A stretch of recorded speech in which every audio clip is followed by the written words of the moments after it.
Bom, nessa aula a gente vai falar das vivências estéticas na educação infantil, porque durante o curso todo a gente já falou de experiências, a gente já falou de vivências, a gente já falou de estética na educação e o que que é estética.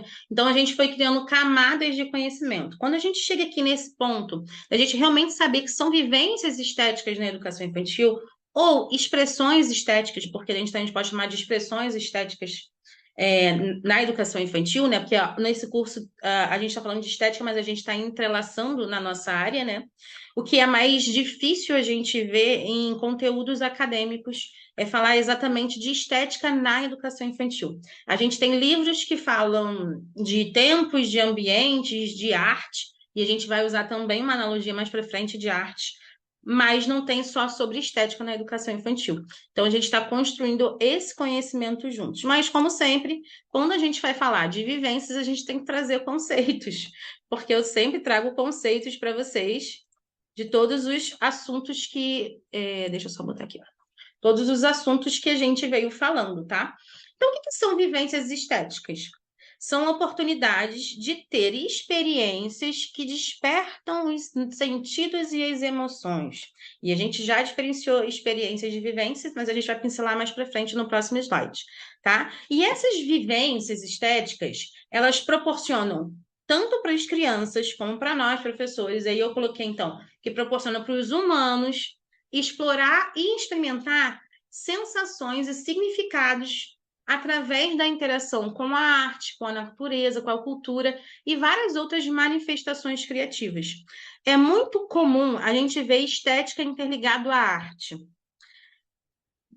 E eu quero mais para frente falar sobre a diferença de estética para arte, né? Muitos confundem e usam o conceito de estética dentro da educação artística. Mas eu trouxe uma analogia bombástica, porque a gente vai entender de vez a diferença de estética para arte, tá? E a gente pensando então nessas vivências estéticas na escola, a gente já viu que a gente não promove experiências. Por quê? Como o Jorge Larossa falou para a gente, as experiências não é o que passa por mim, né? Não é o que acontece, mas o que me toca, o que passa em mim. Todos os dias, dentro da escola, se a gente for usar a analogia do Larossa, todos os dias passam muitas coisas pelas crianças. Passa até muita coisa ao mesmo tempo, informação. Mas será que isso toca as crianças, modificam elas, ao ponto delas determinarem que aquilo ali são experiências significativas de aprendizagem? Então, Larossa, ele vem, é um filósofo, né? É um filósofo isso, contemporâneo, espanhol. Ele vem e quando ele fala de experiência, não tem outro melhor para a gente equiparar e usar como parâmetro. E a gente viu que as nossas normativas, elas falam muito de experiência. O tempo todo, quando a gente fala da BNCC, e nos princípios da NCNEI, ela fala muito de experiência. Precisamos promover experiências, precisamos promover experiências. Só que na DCNEI, especificamente, é o único parágrafo que fala de um princípio estético. E o que seria um princípio? É equiparado a valor, né? É algo que não tem negociação. E se a gente for pensar no senso comum, que estética seria só beleza, organização e blá, blá, blá, blá, blá, se a gente fosse usar esse senso comum, que estética é só organização e beleza, será que organização e beleza gera sensibilidade, gera criatividade, ludicidade, liberdade de expressão? Agora, se a gente pega, então, um conceito filosófico de estética, né, que é a aprendizagem através dos sentidos, é a arte de aprender através da sensibilidade, onde a gente pode apurar nossa sensibilidade estética, né, nesse conhecimento mais profundo sobre as coisas. Usando a estética filosófica, a gente consegue, então, entrelaçar ao que a nossa lei diz, que são as diretrizes. O que são uma diretriz? É onde traça um caminho. Lá ela vai falar de espaço, ela vai falar de tempo, ela vai falar de organização, de planejamento da escola. E ela fala de um princípio ético, político e estético. É claro que os três estão sempre entrelaçados, porque quando a gente vai falar de um, não tem como falar de outro.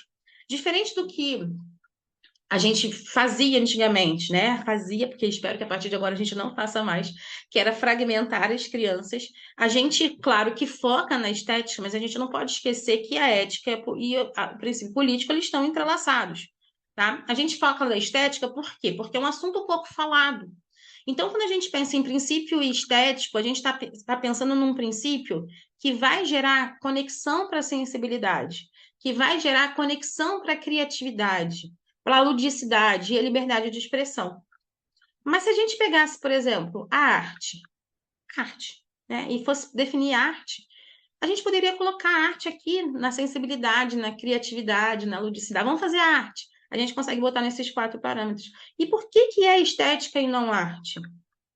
Por que o que modifica a gente é a estética e não necessariamente a arte? Eu vou trazer, vou pular um pouquinho, para a gente trazer logo esse exemplo. Quando a gente, para diferenciar arte de estética, né? De experiência estética, ou melhor, de educação estética, de formação estética, né? A arte seria como se fosse o confeiteiro. O confeiteiro ele vai lá, ele produz o bolo, né? Ele pega as receitas e faz o bolo. A arte é o bolo, né? O artista é o confeiteiro que pega lá os instrumentos e faz o bolo. O que é a estética, então? A estética é o sabor do bolo, é a textura do bolo, é a aparência do bolo. Enquanto a arte ela proporciona e produz o bolo, a estética proporciona e produz o prazer de experimentar o bolo. Quando a gente tem esse prazer de experimentar, a gente não está falando de arte, a gente está falando de estética, da dimensão estética do ser humano. E como é que a gente correlaciona tudo isso com a educação? A gente produziu o bolo, mas a gente produziu o prazer de comer o bolo? Então é isso que a gente vai falar, de produzir essas vivências significativas, essas vivências que eu chamei de vivências estéticas ou expressões estéticas para as nossas crianças, né? Para a gente pensar o planejamento para essas vivências, pensar os planejamentos de maneira mais ampla, pensar o que, não que atividades para o dia, né? Não planejar a atividade, mas planejar a aprendizagem. A gente precisa planejar algo maior. Então, quando o nosso planejamento, a gente pode pensar que eu planejo para a contemplação, eu planejo os ambientes, uma proposta para o estranhamento, eu planejo para a novidade, eu planejo para a criação, para a reflexão, para a interação. É para isso que eu planejo. Eu planejo a vivência para isso, essas vivências estéticas. E quando eu planejo vivências estéticas, elas passam a ser experiências estéticas, né? Para planejo vivências, elas passam a ser experiências estéticas quando elas alteram a estagnação do corpo e da mente da criança. Nossa também, tá? Porque, de certa forma, quando a gente planeja uma vivência e aquilo, a vivência que a gente planeja para as crianças, mas a gente vive aquilo e aquilo nos modifica, tira o nosso estado do corpo, modifica a estagnação do nosso corpo e da nossa mente, aquilo produz um conhecimento significativo. Então, não é qualquer conhecimento que a gente quer. A gente quer um conhecimento significativo. Então, a gente quer criar nas crianças experiências estéticas, aquelas experiências que marcam. E de maneira positiva, porque as experiências também podem marcar de forma negativa. E ainda tem o fato da gente ter experiências que não nos marcam a gente. E entender todos esses conceitos e entrelaçar na nossa prática vai fazendo, então, essa conexão de informações de tudo aquilo que a gente aprendeu na faculdade, de tudo que a gente aprendeu ao longo da nossa vida e que talvez não conectava, porque a gente não sabia que existia essa dimensão do sensível. A gente sabia que a gente tinha que planejar algumas coisas para as crianças. As crianças tinham que mexer na terra. Mas por que elas tinham que mexer na terra? Ah, porque tem um conhecimento sensorial. Isso fragmenta. Mas por que a gente planeja pensando em ambientes e conexões e vivências estéticas com a natureza? Então, a gente vai pensar para isso. E quando a gente pensa nessas vivências estéticas, ajudam a planejar, ajudam a gente a criar base para os nossos relatórios, ajudam a gente a refinar o nosso olhar. Porque a estética como um todo, ela está refinando o nosso olhar. A gente está reeducando o olhar que foi fragmentado na infância, que foi fragmentado na vida adulta, e a gente fez o seguinte, é que nem uma educação alimentar, né? A gente comeu errado a vida inteira. A gente vai e vai ter que fazer uma reeducação. Então, a gente tem que ir lá para trás, tirar tudo da nossa geladeira e fazer uma reeducação alimentar. Então, é exatamente o que esse curso Estética na Educação Infantil vem fazendo com a gente, uma reeducação, só que do olhar. Mas, como a gente viu, na, na, na, na, na analogia com a receita do bolo, né? A gente viu que as artes, ela pode modificar a gente sim, e ela tem essa função porque ela tem um olhar mais extraordinário, porque a arte, ela consegue falar com a gente através de várias linguagens. Mas essas experiências estéticas, elas não só estão relacionadas à arte, elas estão para além da arte. E aí que para mim é a grande sacada. Por que a educação estética ela é importante na educação infantil? Porque nós, como professores que ficamos o dia inteiro com as crianças, a gente não vai só dar arte para elas. A gente não vai só oferecer arte plástica, a gente não vai oferecer só aula de movimento e só música. A gente consegue ver o cotidiano. Então, para mim, é fundamental todo o pedagogo, todo o professor de infância entender como é que funciona a educação estética, porque vai conectar. Então, a importância de fazer artes, fazer tinta, ou melhor, como a gente falava antigamente, trabalhar com tinta, né? A gente vai entender por que a gente tem que trabalhar, deixar a criança brincar. Ah, vamos entender o brincar livre, mas por que o brincar livre? Qual é aquela linguagem do corpo? Então, a educação estética ela vem para conectar todas essas informações, não só através da arte. E aí, eu separei alguns campos que estão para além das artes, porque quando a gente fala de artes, a gente às vezes só se liga nas artes plásticas, né? E elas são artes também, mas a gente tem as belas artes que são maiores, assim. E eu separei aqui 7 campos que são importantíssimos da gente pensar em vivências estéticas. Trouxe algumas fotos, e a gente vai entrelaçar no seguinte: será que essas vivências estéticas são a mesma coisa que linguagens? Então, a gente fala muito de linguagens hoje. A Lore Malaguzzi falou que a gente tem, as crianças são feitas de 100 linguagens. Então, as vivências estéticas são linguagens, a linguagem das artes, a linguagem da música, a linguagem do corpo. Será que é isso? Será que as vivências estéticas são a mesma coisa que linguagem? Vamos ir vendo na prática, tá? Fui separando uma por uma para a gente poder ver, né? Não viver, ver as vivências estéticas. Então, a gente vai falar de uma vivência estética que a gente promove na escola, que são, junto com a linguagem das artes plásticas. Então, a gente promove pintura, desenho, colagem, escultura, modelagem e outras, né, outras coisas dentro das artes plásticas. A gente promove, dentro da, ainda das artes plásticas, quer ver como é que a gente pode, como é que a gente vai diferenciar vivências de vivências estéticas de linguagem? Que, por exemplo, dentro da linguagem dentro da pintura, de uma vivência com pintura, a gente pode ter algumas linguagens envolvidas.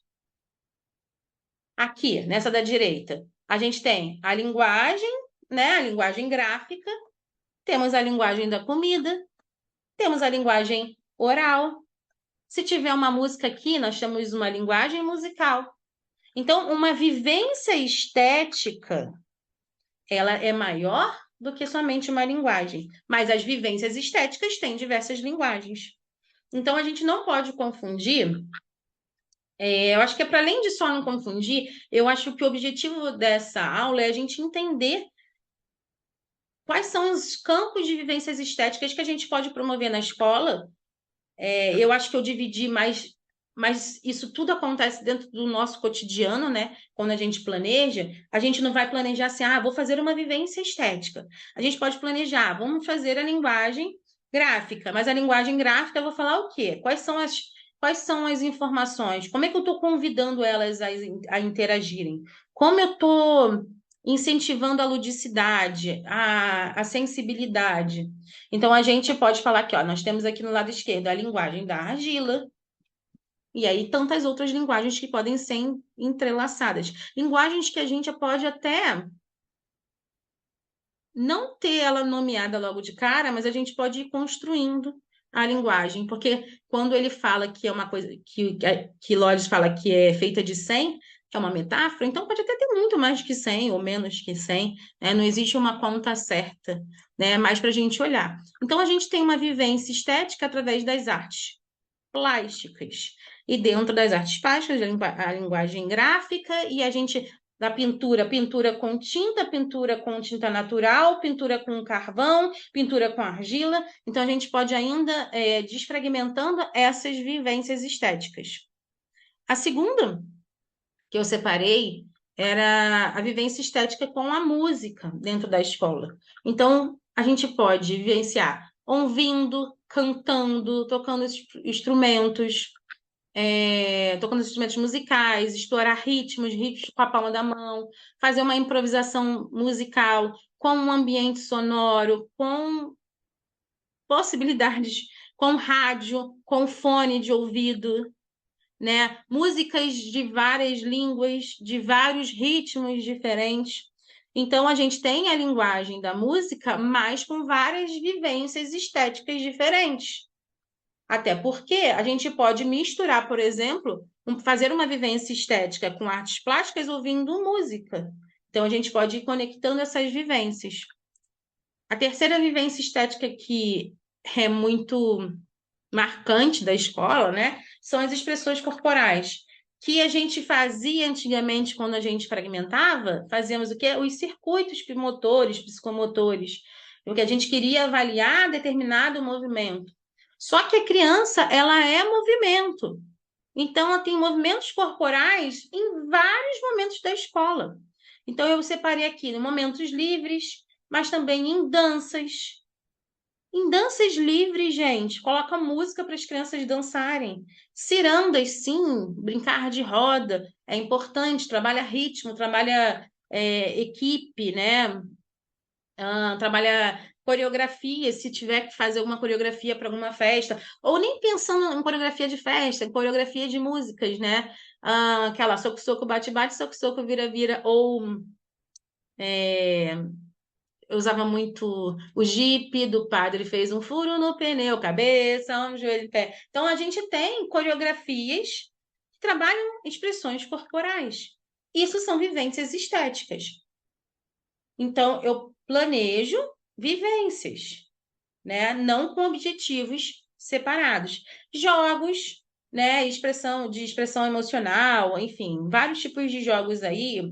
Aqui eu separei em duas brincadeiras livres na areia, então ali ela pode estar vivendo a linguagem da natureza junto com a linguagem do corpo, junto com outras linguagens de texturas, de sensações acontecendo ao mesmo tempo.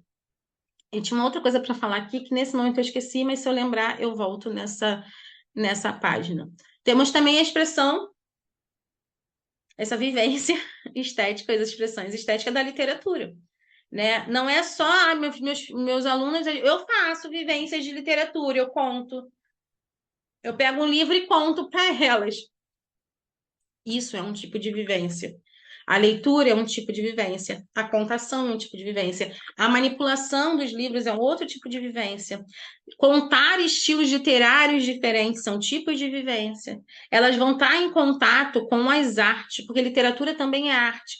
Então, quando a gente fala que é mais possível a gente se aproximar da estética, da dimensão estética através das artes, porque a arte ela é muito ampla, ela não é fechada. Então, a gente consegue caminhar com ela de maneira mais flexível. Então, a gente pega um livro, a gente tem que ler um livro contando, um livro que tenha histórias e livros que não tenham histórias, livros de qualidade, livros que têm cheiro. Então, a gente precisa promover vivências diferentes, vivências estéticas, para que elas possam, então, absorver experiências estéticas. Também a fotografia ela está dentro das artes. É claro que nem sempre é possível dar um celular na mão da criança para ela poder tirar foto, ou uma máquina fotográfica. Nesse caso, eu usei o celular e podia usar o celular, podia usar as outras oportunidades que eu tinha, mas eu pensei também em elas olharem as fotos, elas poderem manusear as fotos, elas poderem observar fotos reais e não só desenhos estereotipados. Elas precisam apurar aquele olhar artístico. Você não sabe se aquela criança tem dom para fotografia, né? Então a gente também tem que ter muito cuidado com as nossas documentações. As documentações podem ser também tocar as crianças, vivenciar, ter uma vivência estética e tornar, então, a experiência estética. Se a gente está lá na argila, vamos voltar aqui atrás, né? A gente está num ambiente feito com argila e a gente tem ali uma documentação com crianças brincando, fotográfica, né? Com crianças manipulando argila, aquele momento, aquele espaço já está providenciando para ela mais de uma linguagem. Tá? Usando a linguagem da fotografia, mais a linguagem da argila. Quanto mais a gente conseguir entender e se apropriar desses aspectos mais subjetivos, a gente vai conseguir ficar mais potente ainda e refinar ainda mais o nosso olhar. Eu trouxe mais um tipo de vivência que também é muito potente, que é a natureza. Mas pensa, a natureza não é arte. Ela não é bela arte, belas artes. Mas ela está no cotidiano da escola, quer dizer, deveria estar no cotidiano da escola. A gente precisa colocar ela no cotidiano da escola. Então, passeios ao ar livre, observação das plantas, dos animais, dos insetos, plantar. Porque antigamente a gente fazia, vou trabalhar com educação ambiental, vai plantar o feijão no potinho de Danone, né? E é mais do que isso. É a borboleta que pousou, é o mosquito que passa pela gente, é o mosquitinho da fruta, são as flores, são as folhas, são as comidas, gente. São as comidas, a comida é natureza. Elas vivenciam a natureza todos os dias. Como eu promovo esses ambientes estéticos, né? Para eu poder, então, para além do manipular, né, do sensorial, o olfativo, né? O paladar, quase que não sai, o paladar. Então, eu preciso promover a natureza de vários aspectos, mas a natureza não é arte. Mas olha como é que vem para além da arte, para além da educação artística. A educação estética, ela está para além da educação artística. Porque se a gente entende, a gente consegue, então, ir lá na natureza e tirar propriedades estéticas da natureza. E a gente vai, então, depois da natureza, para o cotidiano da escola. Que tudo isso que a gente falou é o cotidiano, mas para além disso, a gente tem um cotidiano da entrada e da saída das crianças. Aonde que estão as vivências estéticas das crianças? Quando a criança ela entra junto com o grupo, ela tem um tipo de vivência. Quando ela entra atrasada, ela tem outro tipo de vivência. E por que que isso é importante? Só para ela chegar no seu horário e não atrapalhar a sua rotina? Ou porque ela precisa vivenciar aquela entrada junto com as outras crianças, aquela organização prévia que você deixou? Então, a gente tem dentro da escola a entrada, a saída, a nossa sala referência, né? Todos os espaços escolares, mas se a gente é professora, a gente é responsável pela nossa sala referência. Os utensílios da nossa sala, eles estão promovendo experiências estéticas. Então, eu vou lá e peço uma almofada mais confortável para que no ambiente literário esteja ali uma almofada. Aquilo ali eu estou dando uma vivência estética para ter maior prazer, para ela ter prazer em pegar o livro. Não é só deixar o livro ali jogado no cantinho, é escolher um livro, porque o livro pode ser super potente, mas se ele estiver guardado, né? Cadê a sedução estética? Cadê aquela vivência estética preparada com delicadeza, com esmero, né?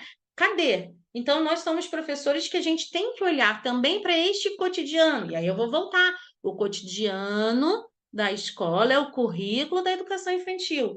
Tudo isso que aconteceu, que eu mostrei de vivências, acontece no cotidiano.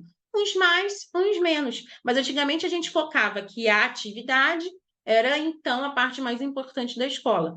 Tudo isso que a gente contemplou, a proposta, as vivências, os ambientes, todos eles são partes importantíssimas da escola, né? A gente não desassocia isso. Mas aí, quando a gente traz que o cotidiano é o currículo da escola, a gente consegue olhar para essa troca de fralda, que aquilo ali pode ser uma vivência estética. Mas preste atenção, ela pode ser uma vivência estética, mas pode ser uma experiência estética positiva ou negativa. Ali é uma vivência, a troca de fralda é uma vivência, ok. Aí, para a criança, ela tem, então, uma experiência. Se aquilo toca e transformar ela, é uma experiência estética. Mas ela pode ser positiva, uma experiência respeitosa, em que você está conversando com a criança na hora de trocar a fralda. Mas pode ser também uma vivência desrespeitosa, onde você pega a criança de qualquer maneira e nem fala com ela e nem dá atenção, e já pega, faz aquilo como mecânico. Então, pode ficar e pode ser significativo para a criança, mas pode ser significativo para o lado bom e para o lado ruim. Então, esses detalhes, ai, mas é muito complexo, Raquel. É complexo, mas quando a gente consegue entender e nos modificarmos, realmente refinar esse nosso olhar, nos reeducarmos a esse olhar, a gente consegue ver a higiene, a alimentação, as roupas, o mobiliário, os materiais. A gente consegue ver tudo de forma global, mas ao mesmo tempo de maneira singular. Então a gente consegue estar todo dia numa grande rotina, mas estar vivenciando um cotidiano totalmente diferente, novo e inédito todos os dias. Então, quando a gente traz vivências estéticas para o nosso planejamento, para além da atividade do dia, para além de trabalhar a questão da coordenação motora fina, para além de trabalhar certo campo de experiência, porque a gente não trabalha, quer dizer, a gente não. Muitas pessoas, muitos professores, quando vão planejar, pegam dentro do campo de experiência algum ponto lá, alguma numeração daquela, algum objetivo, e bota lá e diz que vai trabalhar aquilo. Aquilo ali, de certa forma, está fragmentando. Mas eu não estou falando para você fazer um planejamento que você sabe disso, mas tem que fazer um planejamento obrigatório da escola. Então, a gente pode propor, então, dois planejamentos. Um planejamento para você, para facilitar o seu trabalho, e o outro só quase que não está saindo, gente. Peraí, deixa eu beber água, que vai sair. Deixa eu beber água aqui. Um planejamento da instituição, um planejamento institucional, que às vezes a gente tem que cumprir, mas fazer um planejamento que seja um planejamento que a gente entenda, né? Como se propõe a aprendizagem e não o trabalho, não a atividade, né? Como a gente se propõe aquilo promover a aprendizagem. E eu trouxe uma lista de 10. Acho que isso aqui eu vou botar esse slide para vocês pegarem depois. De 10 pontos super importantes por que promover vivências. E aí eu coloquei, por quê? Porque desenvolve a sensibilidade estética e a apreciação da beleza, estimula a criatividade e a imaginação. Então, tudo isso aí é para a gente guardar no nosso repertório, para quando a gente for argumentar para os nossos gestores, nosso coordenador, por que a gente tem que planejar vivências e não atividades. Então, ó, desenvolvimento da expressão e da comunicação artística, ampliar o repertório cultural e artístico, desenvolver habilidades de pensamento crítico e reflexivo, estimula a empatia, a compreensão de diferentes perspectivas, promove o bem-estar emocional e a autoexpressão, fortalece a autoconfiança e a autoestima, ensina, né, promove o aprendizado colaborativo e trabalho em equipe, e desenvolve habilidades motoras e coordenação. Tudo isso aqui são argumentos para a gente dizer para a nossa gestão por que a gente promove vivências e não atividade. Ah, mas na hora de justificar no meu planejamento, você pega uma e coloca lá. Mas o mais importante, que além de justificar, é você entender por que você planeja, por que você propõe vivências. Todo esse curso, ele é para além de um certificado, ele é para além de algo prático de copia e cola. Esse curso, ele tem a visão de realmente refinar o seu olhar, para você olhar para a sua prática e entrelaçar tudo. Lembra que a Vevec falou que é um fio que conecta as informações? Eu estou aqui o tempo todo conectando as suas informações, indo e voltando, trazendo a educação estética, a arte, a educação artística e entrelaçando essas informações. Para isso, a gente precisa fazer um planejamento que contemple a educação estética. E como eu chamo, um planejamento que tem a educação estética como base. Né? Se você já entendeu, se já fez esse curso, se você já entendeu, você então sabe que você precisa promover vivências para essas crianças. E aí o que eu te convido é você a ir para além disso. Realmente descobrir quais são os tesouros dos nossos cotidianos e realmente como planejar. Então, eu te convido a fazer o mapa do planejamento brilhante, porque ele vai ampliar a sua forma de planejar e vai ter educação estética como base, né, para base para os seus planejamentos. E vão contemplar todas as nossas normativas, vai contemplar o cotidiano da educação infantil e ainda vai ter mais, né, que é o bônus, que é entender como essa educação estética ela entrelaça, tá bom? Mas aí a gente se vê na próxima aula.